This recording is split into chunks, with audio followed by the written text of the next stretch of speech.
I felt very, very proud of the fact that we seem to be light years ahead of them in the United States in handling the total picture of the addict, the mental, the emotional, the social, and the spiritual, as well as the physical withdrawal.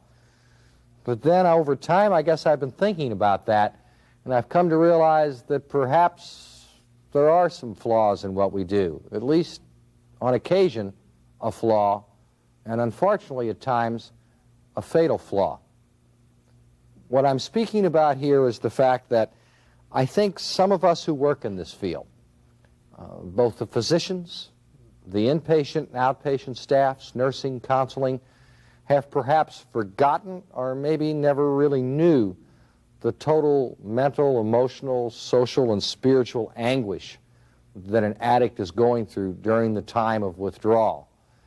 What I would like to do today is to talk a little bit about some of the physiological, some of the psychological, and some of the emotional reasons this goes on, so that perhaps we may handle this aspect of detox as well as we seem to handle the medical aspect. I hope this will be useful for those people who work in treatment centers, as well as for other general medical practitioners who undoubtedly will run into situations in which they have to deal with a detoxing alcoholic or a detoxing drug addict on some other medical service rather than the chemical dependency unit. Now, take a look at this man. It's about 24 hours now since he's had his last drink of alcohol. Here's a little history. Joe is a middle-aged, garden-variety alcoholic. Joe is agitated and anxious. He won't sleep because he can't sleep. He paces, he worries, and frets. Quite frankly, Joe can be a nuisance. Joe can drive you crazy if you let him. After all, you have a million things to do. Charts to write, meals to serve, lectures to deliver. And here's Joe, preoccupied, self-centered Joe, bouncing off the walls and getting in your way. Or maybe Joe is coming through your emergency room, or has been admitted to some other service for an injury or other medical condition.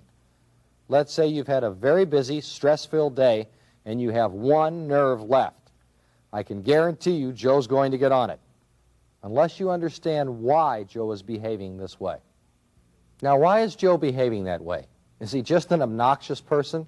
Well, not really. Now, I just said a few minutes ago that Joe hasn't had a drink for 24 hours, so obviously he's not still drunk. But the effects of that drinking, after all, this is a man who's been drinking every day, day after day, month after month, year after year. The effects of that drinking have been profound, both on his body and on his brain. Let's talk briefly here about some of the effects on the body that may help us understand what's going on with Joe. He's undoubtedly got a gastritis. We all know that alcohol irritates the lining of the stomach. Probably it's also got his intestinal tract disturbed. His liver's probably malfunctioning.